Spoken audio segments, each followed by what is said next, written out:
We are what we repeatedly do. Excellence, then, is not an act, but a habit. This is a saying from Aristotle. Good morning, by the way. David here. So, today, I want to talk a little bit about the 90% principle and the formula for success. I like talking about these concepts from different points of view because sometimes you say something, you hear something, but it doesn't really stick. So hearing it different ways, maybe we can help you understand how best to reach your English speaking goals, right? If you want to develop fluency.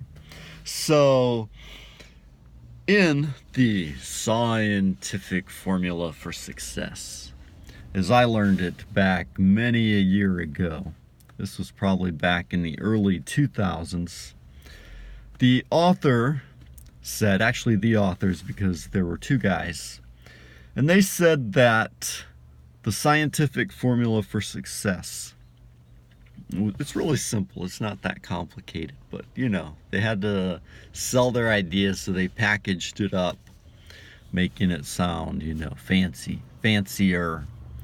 But it's a good concept. So here's the idea. Success is reaching 100% of your goal, right? So you're here, you want to get here, you work towards your goal, and when you reach it, you're 100% of the way there. You're successful. So the first part of the formula is the 10%, the 10% principle. And the second part of the formula, which is the bigger part, right? Let's see if I can make that. The 10% and the 90% of the formula is, equals 100%. So 10% plus 90% equals 100% of reaching your goal. So the first 10% is the planning. Figuring out what you want to do and how you're going to make it happen. The second part of the formula is the 90% principle, which is the habit creation, habit forming process. Excellence. Not reaching a single, one single act that gets you there, but the process of developing habits that help you, support you, and allow you to reach your goal. Habits are interesting because when you do something the first time or the first few times, you have to really think about it. If you remember when you were just a child learning how to tie your shoe, you had to really concentrate to make the first loop, make the second loop, wrap them around each other, pull them tight. And now you don't even think about it. You just do it and it's done.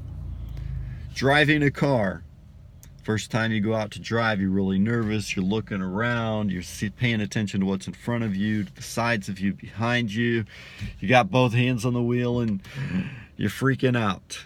And now you drive, sometimes you're zoned out. You're like, whoa, I'm here already, and I didn't even realize, it's like you barely even registered the trip around you. You're in autopilot.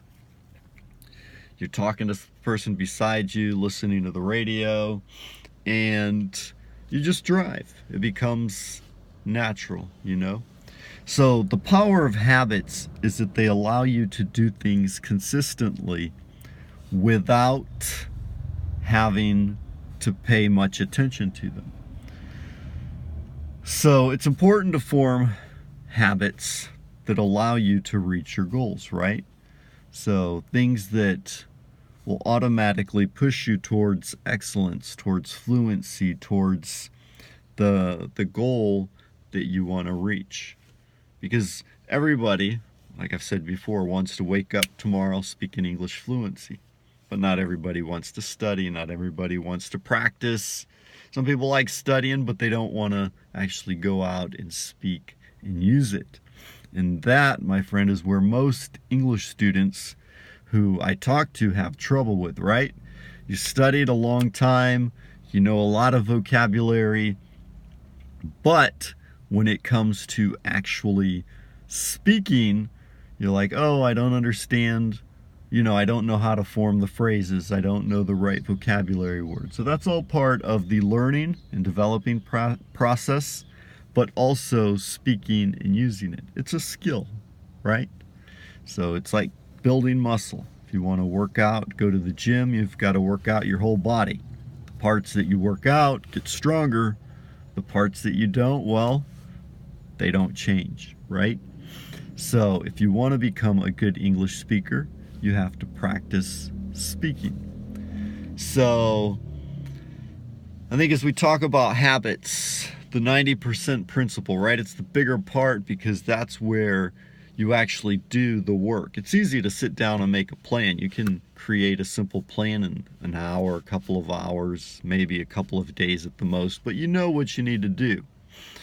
Then the actual day in and day out of applying and doing the stuff that you've planned to do, that is where the rubber meets the road, and that's where you have to, do the work, develop those habits to reach your goals.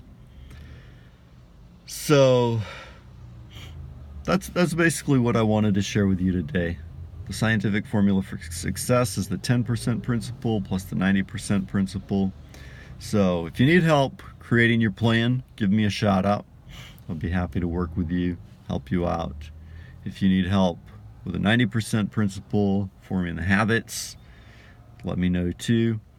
But just remember, keep in mind that, like Aristotle said, we are what we consistently do, right? So it's that consistency, that developing those habits, doing those things day in and day out, being willing to do what others don't want to do, aren't willing to do, but you actually buckling down and doing them, making things happen.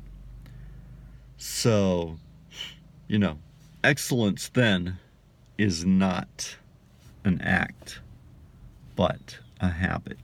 So those habits that you're developing of listening to English, listening to me talking, of listening to other people, of listening to music, of watching movies in English, of reading, of practicing what you're learning. All of those things will help you reach your goal of becoming a better English speaker, right? So as you develop, you go from the first level, wherever you're at. Say you're at level A1. So you study, reach level A2, and you study, you reach level B1, you study, reach level B2, study, reach level C1, and all the way up till C2, as far along that graph as you want to move. So anyways, that's it for today. I'll let you go.